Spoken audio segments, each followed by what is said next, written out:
Picture yourself waking up to the rising sun, wrapped in a soft veil of fog with the scent of fresh coffee plantations surrounding your villa in a warm embrace. At Vanasya Farm Plots, your mornings start with the fresh aroma of coffee, the crisp mountain air, and the melody of nature's symphony. Nestled in the foothills of the majestic Western Ghats, this 40-acre paradise is designed to blend luxury with nature. Premium amenities meticulously crafted for restaurant, pond, jogging track, badminton and basketball courts, plantation trail. From scenic designs to cozy farm-to-table dining, every moment at Vanasya is crafted for peace, luxury and adventure. Nature's beauty, laughter and pure joy. Book your visit today.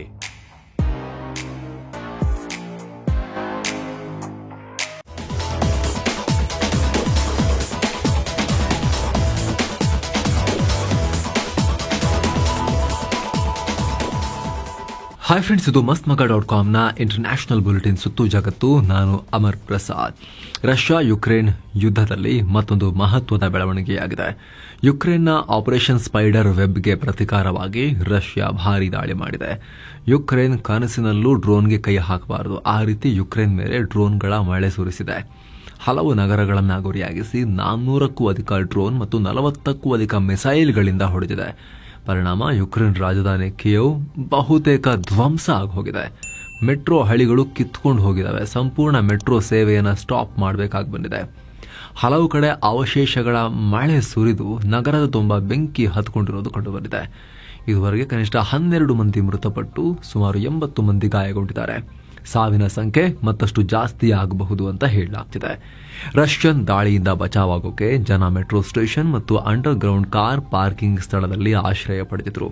ಆದರೆ Russia metro ಮೂಲಸೌಕರ್ಯಗಳ ಮೇಲೆ ದಾಳಿ ಮಾಡಿರೋದ್ರಿಂದ ಸಾವು ನೋವು ಜಾಸ್ತಿಯಾಗಿದೆ ಅನ್ನೋ ಮಾಹಿತಿ ಇದೆ. ಕಾರ್ಖೇವ್, ಖೆರ್ಸೋನ್ ನಗರಗಳಲ್ಲೂ ಕೂಡ ಅನೇಕ ಗಗನಚುಂಬಿ ಕಟ್ಟಡಗಳನ್ನು ರಷ್ಯಾ ಧ್ವಂಸ ಮಾಡಿ ಉರುಳಿಸಿದೆ. ಅಲ್ಲೂ ಕನಿಷ್ಠ 5 ಪ್ರಾಣ ಕಳ್ಕೊಂಡಿದ್ದಾರೆ. ಯುಕ್ರೇನ್ ಅಧ್ಯಕ್ಷ ವೊಲೊದಿಮಿರ್ ಝೆಲೆನ್ಸ್ಕಿ ರಷ್ಯಾ ಮೇಲೆ ಒತ್ತಡ ಹಾಕಬೇಕು ಅಂತ ಪಾಶ್ಚಿಮಾತ್ಯ ರಾಷ್ಟ್ರಗಳಿಗೆ ಮನವಿ ಮಾಡಿದ್ದಾರೆ. ಒತ್ತಡ ಹಾಕದೆ ಯುದ್ಧಕ್ಕೆ ಹೆಚ್ಚು ಸಮಯ ಕೊಟ್ಟರೆ ಹೀಗೆ ಸಾವು ನೋವು ಹೆಚ್ಚಾಗುತ್ತೆ, ಇದರಲ್ಲಿ ನೀವು ಕೂಡ ಭಾಗಿಯಾದಂತಾಗುತ್ತೆ ಅಂತ ಹೇಳಿದ್ದಾರೆ. ಏನೋ ದಾಳಿ ಬಗ್ಗೆ ರಷ್ಯಾ ರಿಯಾಕ್ಟ್ ಮಾಡಿ ನಮ್ಮ ಮೇಲೆ ಭಯೋತ್ಪಾದಕ ಕೃತ್ಯ ನಡೆಸಿದಕ್ಕೆ ನಾವು ಪ್ರತೀಕಾರ ತೀರಿಸಿಕೊಂಡಿದ್ದೀವಿ ಅಂತ ಹೇಳಿದೆ. ಅಂದಹಾಗೆ ಯುಕ್ರೇನ್ ಇತ್ತೀಚೆಗೆ ರಷ್ಯಾದ ಮೇಲೆ ದಾಳಿ ಮಾಡಿತ್ತಲ್ಲ, ಅದರಲ್ಲಿ ರಷ್ಯಾದ 40ಕ್ಕೂ ಅಧಿಕ ಜೆಟ್ಗಳು ನಾಶ ಆಗಿದ್ವು. ಅದರಲ್ಲಿ ರಷ್ಯಾದ ಬಾಂಬರ್ಗಳು ಕೂಡ ಇದ್ವು, ಮಿಸೈಲ್ಗಳು ಕೂಡ ನಾಶ ಆಗಿದ್ವು.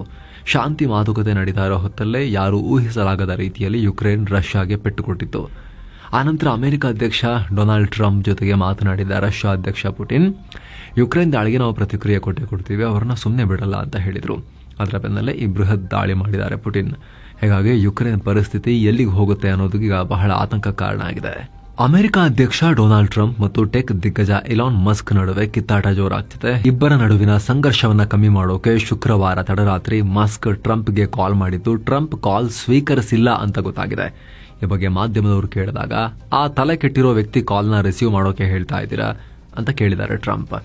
ಅಲ್ಲದೆ ನನಗೆ ಆತನ ಬಳಿ ಮಾತನಾಡೋಕೆ ಯಾವುದೇ ಆಸಕ್ತಿ ಇಲ್ಲ ಅಂತ ಹೇಳಿದ್ದಾರೆ. ಮತ್ತೊಂದು ಕಡೆ CNN ಬಳಿ ಮಾತನಾಡ್ತಾ, ನಾನು ಮಸ್ಕ್ ಬಗ್ಗೆ ಥಿಂಕ್ ಮಾಡ್ತಾ ಇಲ್ಲ, ಪಾಪ ಅವನಿಗೆ ಸಮಸ್ಯೆ ಇದೆ ಅಂತ ಹೇಳಿದ್ದಾರೆ.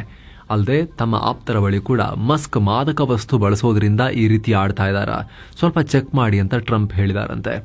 ಏನೋ ಇವರಿಬ್ಬರ ಗಲಾಟೆಯನ್ನ ರಷ್ಯಾ ಕಾಲೆಳೆದಿದೆ. ರಷ್ಯಾ ಸಂಸದ ಡಿಮಿಟ್ರಿ ರೋಗೋಜಿನ್, ಎಲಾನ್ ಮತ್ತು ಟ್ರಂಪ್, ದಯವಿಟ್ಟು ನೀವು ಜಗಳ ಆಡಬೇಡಿ, ಮಸ್ಕ್ ದಯವಿಟ್ಟು ಅಪ್ಸೆಟ್ ಆಗಬೇಡಿ, ಅಮೆರಿಕದಲ್ಲಿರೋ ಸಮಸ್ಯೆಯನ್ನು ನಿಮಗೆ ಫೇಸ್ ಮಾಡೋಕೆ ಆಗ್ತಿಲ್ಲ ಅಂದರೆ ರಷ್ಯಾಗೆ ಬನ್ನಿ, ಇಲ್ಲಿ ನಿಮಗೆ ಸಂಪೂರ್ಣ ಸ್ವಾತಂತ್ರ್ಯ ಕೊಡ್ತೀವಿ ಅಂತ ಹೇಳಿದ್ದಾರೆ. ಜೊತೆಗೆ ಜಗಳ ಮಾಡಬೇಡಿ ಗಾಯ್ಸ್, ಬೇಕಿದ್ರೆ ನಾವು ಕದನ ವಿರಾಮ ಮಾಡಿಸ್ತೇವೆ, ಶಾಂತಿ ಮಾತುಕತೆಗೆ ನಾವು ರೆಡಿ ಇದೀವಿ ಅಂತ ಹೇಳಿ ಗೇಲಿ ಮಾಡಿದ್ದಾರೆ ಟ್ರಂಪ್ಗೆ ಮಸ್ಕ್ಗೆ. ಇನ್ನೊಬ್ಬ ಸಂಸದ ಡಿಮಿಟ್ರಿ ನೋವಿಕೋವ್, ಮಸ್ಕ್ ಬೇಕಾಗಿದ್ರೆ ರಷ್ಯಾದಲ್ಲಿ ರಾಜಕೀಯ ಆಶ್ರಯ ಪಡಿಬಹುದು, ಅಸಲಂ ಪಡಿಬಹುದು ಅಂತ ಆಫರ್ ಕೊಟ್ಟಿದ್ದಾರೆ.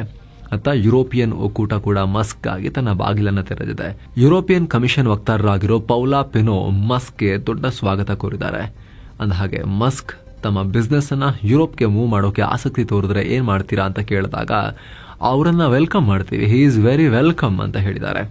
ಏನು ಟ್ರಂಪ್ ಮಸ್ಕ್ ಗಲಾಟೆಯಿಂದ ಟೆಸ್ಲಾ ಷೇರುಗಳು ಬೀಳ್ತಾನೆ ಇವೆ ನಿರಂತರವಾಗಿ.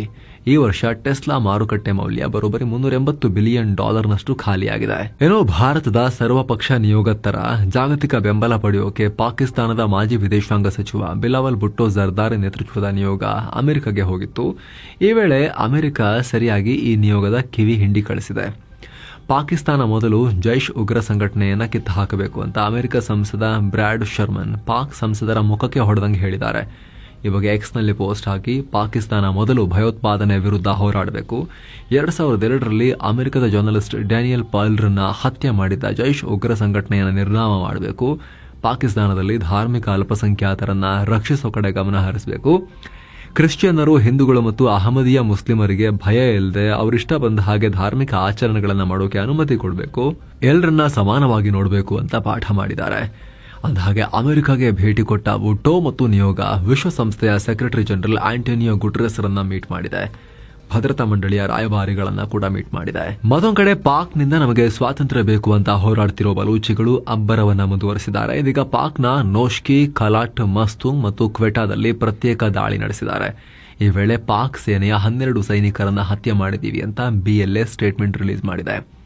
ಪಾಕ್ ಸೇನೆಯ ವಾಹನ ಗುರಿಯಾಗಿಸಿ ಸುಧಾರಿತ ಸ್ಫೋಟಕವನ್ನ ಇಟ್ಟು ನೋಶ್ಕಿ ಏರಿಯಾದಲ್ಲಿ ದಾಳಿ ನಡೆಸಿದ್ವಿ. ಈ ದಾಳಿಯಿಂದ ಸ್ಥಳದಲ್ಲೇ 9 ಪಾಕ್ ಸೈನಿಕರು ಪ್ರಾಣ ಕಳ್ಕೊಂಡಿದ್ದಾರೆ. ಪಾಕ್ ಸೇನೆಯ ವಾಹನ ಸಂಪೂರ್ಣ ನಾಶವಾಗಿದೆ ಅಂತ BLA ಹೇಳಿದೆ. ಇನ್ನೊಂದು ಕಡೆ ಕಲಾಟ್ ಏರಿಯಾದಲ್ಲಿ ಗ್ರೆನೇಡ್ ಲಾಂಚರ್ಗಳಂತಹ ಆಟೋಮ್ಯಾಟಿಕ್ ಶಸ್ತ್ರಾಸ್ತ್ರಗಳಿಂದ ದಾಳಿ ನಡೆಸಿದ್ದೀವಿ. ಈ ದಾಳಿಯಲ್ಲಿ 3 ಪಾಕ್ ಸೈನಿಕರು ಪ್ರಾಣವನ್ನ ಕಳ್ಕೊಂಡಿದ್ದಾರೆ. ಅಲ್ಲದೆ 5 ಪಾಕ್ ಸೈನಿಕರು ಗಾಯಗೊಂಡಿದ್ದಾರೆ. ಅತ್ತ ಮಸ್ತೋಂಗ್ ಏರಿಯಾದಲ್ಲಿ ಕೈ ಸ್ಫೋಟಕವನ್ನ ಎಸೆದು ದಾಳಿ ನಡೆಸಿದ್ದೀವಿ. ಪರಿಣಾಮ 3 ಪಾಕ್ ಸೈನಿಕರು ಗಾಯಗೊಂಡಿದ್ದಾರೆ ಅಂತ ಬಲೂಚ್ ಸ್ವಾತಂತ್ರ್ಯ ಹೋರಾಟಗಾರರು ಹೇಳಿದ್ದಾರೆ. ಈ ಮೂಲಕ ಪಾಕ್ ಸೇನೆಯನ್ನ ಬಿಟ್ಟು ಬಿಡದೆ ಬಲೂಚಿಗಳು ಎಲ್ಲೆಂದರಲ್ಲಿ ಬೇಟೆಯಾಡುತ್ತಿದ್ದಾರೆ. ಅವರ ಸ್ವಾತಂತ್ರ್ಯದ ಕೂಗು ದಿನೇ ದಿನೇ ಜೋರಾಗ್ತಾ ಇದೆ. ಮತ್ತೊಂದು ಕಡೆ ಖೈಬರ್ ಪಖ್ತೂನ್ಖ್ವಾ ಇನ್ನೊಂದು ರಾಜ್ಯ ಪಶ್ತೂನಿಸ್ತಾನ ಆಗಬೇಕು ಅಂತ ತಾಲಿಬಾನಿಗಳು ಫೈಟ್ ಮಾಡ್ತಿರೋ ರಾಜ್ಯ. ಅಲ್ಲೂ ಕೂಡ ಸರಣಿ ಸ್ಫೋಟಕಗಳ ದಾಳಿಯಾಗಿದೆ. ಅಲ್ಲಿನ ಶಾಲೆ ಮತ್ತು ಆರೋಗ್ಯ ಅಧಿಕಾರಿಗಳ ಮನೆಗಳು ಮತ್ತು ಗೆಸ್ಟ್ ಹೌಸ್ಗಳನ್ನು ಗುರಿಯಾಗಿಸಿ ದಾಳಿ ನಡೆಸಿದ್ದಾರೆ. ಶುಕ್ರವಾರ ಬೆಳಗ್ಗೆ ಈ ದಾಳಿ ನಡೆದಿದೆ. ಪರಿಣಾಮ ಓರ್ವ ವ್ಯಕ್ತಿ ಪ್ರಾಣ ಕಳ್ಕೊಂಡಿದ್ದು ಹಲವರು ಗಂಭೀರ ಗಾಯಗೊಂಡಿದ್ದಾರೆ. ಅಲ್ಲಿನ ಟ್ಯಾಂಕ್ ಜಿಲ್ಲೆಯಲ್ಲಿ ಸರ್ಕಾರಿ ಶಾಲೆಯನ್ನು ಗುರಿಯಾಗಿಸಿ ನಡೆಸಿದ ದಾಳಿಯಲ್ಲಿ ಶಾಲೆಯ ಕಟ್ಟಡವನ್ನು ಧ್ವಂಸಗೊಳಿಸಲಾಗಿದೆ.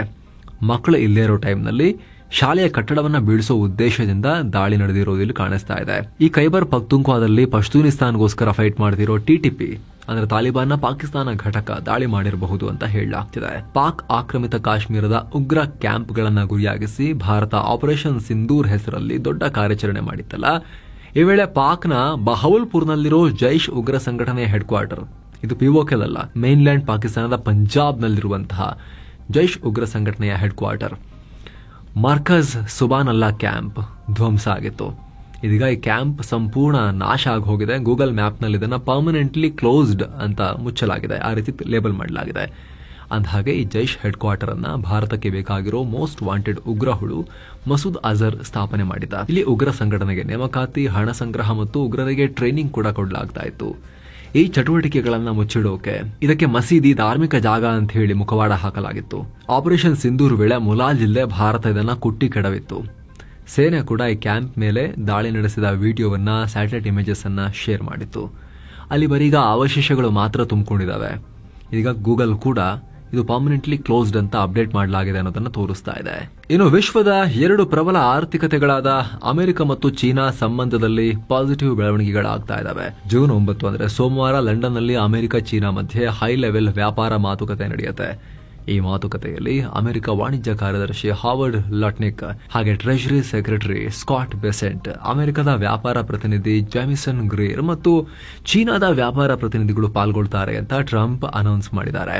ಟ್ಯಾರಿಫ್ ಮತ್ತು ಚೀನಾದ ರೇರ್ ಅರ್ತ್ ಮ್ಯಾಗ್ನೆಟ್ಸ್ ಬ್ಯಾನ್ ಬಗ್ಗೆ ಮಾತುಕತೆ ನಡೆಯುತ್ತೆ ಅಂತ ಹೇಳಿದ್ದಾರೆ. ಅಂದಹಾಗೆ ಶುಕ್ರವಾರವಷ್ಟೇ ಟ್ರಂಪ್ ಮತ್ತು ಶಿ ಜಿನ್ಪಿಂಗ್ ಫೋನ್ ಕಾಲ್ ನಲ್ಲಿ ಸುಮಾರು 1.5 ಗಂಟೆ ಮಾತನಾಡಿದ್ರು. ಚೆನ್ನಾಗಿ ಮಾತುಕತೆ ನಡೆದಿದೆ ಅಂತ ಟ್ರಂಪ್ ಹೇಳ್ಕೊಂಡಿದ್ರು. ಅದರ ಬೆನ್ನಲ್ಲೇ ಈ ಬೆಳವಣಿಗೆಯಾಗಿದೆ. ಏನೋ ಶಿ ಜಿನ್ಪಿಂಗ್ ಜೊತೆಗೆ ಮಾತುಕತೆ ನಡೆಸಿದ ಟ್ರಂಪ್ ಅಮೆರಿಕಗೆ ರೇರ್ ಅರ್ತ್ ಮಿನರಲ್ಸ್ ಮತ್ತು ಮ್ಯಾಗ್ನೆಟ್ಸ್ ರಫ್ತು ಮಾಡೋಕೆ ಜಿನ್ಪಿಂಗ್ ಒಪ್ಪಿಗೆ ಕೊಟ್ಟಿದ್ದಾರೆ ಅಂತ ಹೇಳಿದ್ದಾರೆ. ಅಂದಹಾಗೆ ಏಪ್ರಿಲ್ 4ನೇ ತಾರೀಕು ಚೀನಾ ತನ್ನ ರೇರ್ ಅರ್ತ್ ಮ್ಯಾಗ್ನೆಟ್ಸ್ ರಫ್ತಿನ ಮೇಲೆ ನಿರ್ಬಂಧ ಹಾಕಿತ್ತು. ಆದ್ರೀಗ ಟ್ರಂಪ್ ಇಲ್ಲ ನಮಗೆ ಕಳಿಸ್ತೀವಿ ಅಂತ ಹೇಳಿದ್ದಾರೆ ಅಂತ ಹೇಳ್ತಾ ಇದ್ದಾರೆ. ಭಾರೀ ಪ್ರತಿಭಟನೆ, ಸರಣಿ ಸಭೆಗಳು ಮತ್ತು ಸೇನೆಯ ಒತ್ತಡದ ನಂತರ ಬಾಂಗ್ಲಾ ಮಧ್ಯಂತರ ಸರ್ಕಾರದ ಮುಖ್ಯಸ್ಥ ಯೂನಸ್ ಕೊನೆಗೂ ಬಾಂಗ್ಲಾ ಚುನಾವಣೆಗೆ ಮುಹೂರ್ತ ಫಿಕ್ಸ್ ಮಾಡಿದ್ದಾರೆ.